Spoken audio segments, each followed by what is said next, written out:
Is known to be polluting our water supply with forever chemicals. Well, they could be held accountable if state lawmakers pass a new bill.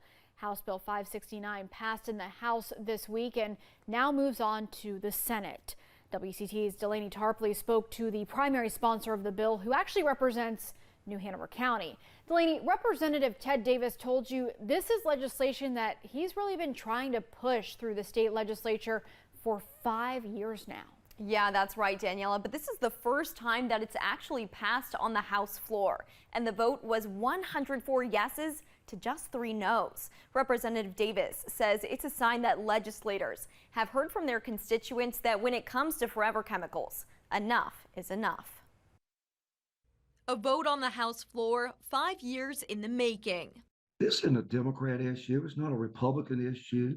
It's not an independent voter issue. It's an issue that affects us all. Representative Ted Davis of New Hanover County has been working on making sure polluters are held accountable for dumping forever chemicals into our water supply. As it stands, utilities who have implemented filtration systems to remove the PFAS from the water have paid for those systems themselves. Those costs are passed on to the ratepayers.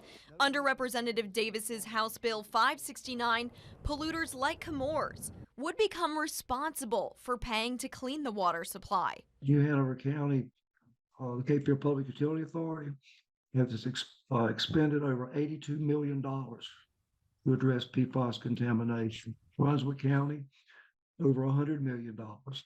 And both of the utilities are charging their ratepayers for these costs, and that's not right. It's been an issue Representative Davis has been trying to get through the state legislature for the past 5 years. I just had to be like a pit bull.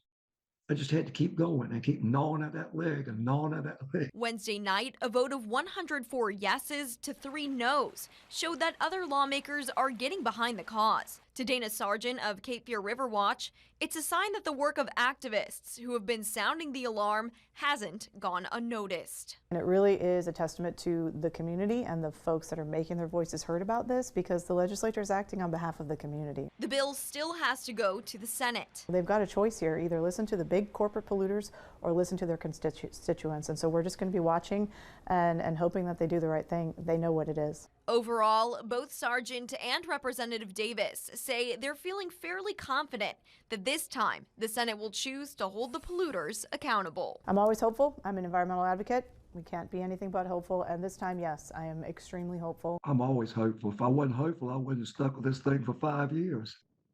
Now, Daniela, one other thing is this bill wouldn't just make polluters foot the bill going forward. It would also have them reimburse customers for increased rates they've had to pay so far, going all the way back to 2017. This means a lot of people in New Hanover County and Brunswick County could be getting some money back if this bill passes. All right, Delaney, kind of walk us through what the next steps are for this bill. Yeah, so it is going to the Senate, but first it's going to go to the Senate Rules Committee, where Senator Bill Rabin is, who actually represents Brunswick County, is also the chairman. So it'll really be interesting to see what happens next with this bill. Interesting indeed. We'll have to continue to watch this bill and see what happens. Thanks so much for that report tonight.